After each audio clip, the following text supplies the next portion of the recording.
Subscribe and hit that bell icon to be notified about the highlights of India's smartest podcast, The Ranveer Show. This is TRS Clips. Is it true that a lot of people who are prescribed antidepressants don't really maybe need the antidepressant? And if that is the case, especially with children who are said, oh, you have ADHD, when it's probably just a very active child. Like I've heard some of my fitness coaches saying this, that one of the kids was a very active kid and they took him to I don't know whether it was a psychiatrist or a psychologist or a neurologist, but that particular professional prescribed intense antidepressants to the kid to calm him down. And eventually that coach put the kid into sports and that kid is flourishing in sports and he's become a calmer kid. So that coach's argument was very antidepressant. Got it. But what is the deal with antidepressants? What does it biologically do to your head and do people really need them? So antidepressants have saved too many lives now for that argument to be valid anymore. That is it needed or not? The only problem is that with any new technology, you need to know where to draw the line. So just like say guns, all right, they were used to fight wars, they were required to maintain peace in an area, but have everybody having guns? Probably not a good idea. The risk of something going wrong is definitely there. Similarly, for antidepressants, if somebody is having acute depression, if they are under danger of committing suicide, of course, it is the one thing that will save their lives. I'm assuming this is related to our previous conversation about serotonin. I'm assuming that the antidepressant does something to your serotonin levels. So serotonin, a lot of the antidepressants now act on increasing the serotonin levels in the brain.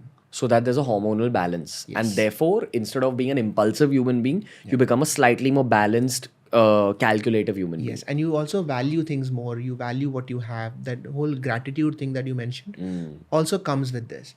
But children, by their nature of being young, are automatically impulsive. You see a fire and you want to put your hand into it to see what is this cute orange thing. And then you realize through experience that, oh, I'm not supposed to do that. Right. Now, if you give an antidepressant to a kid who probably just needs maturity, years, experiences, sport.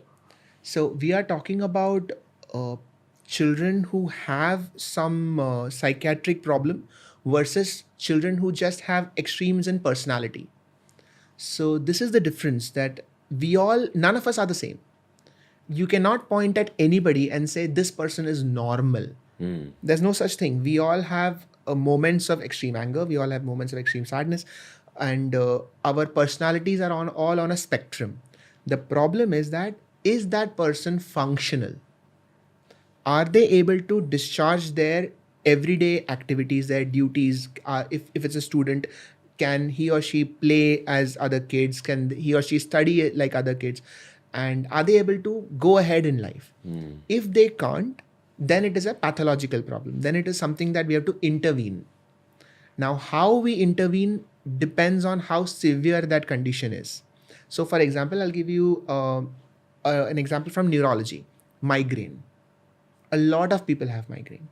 Not every migraine patient requires drugs, because a lot of times the migraines are triggered by sunlight or by stress, by fighting with their husband or wife, or just kids screaming in the house.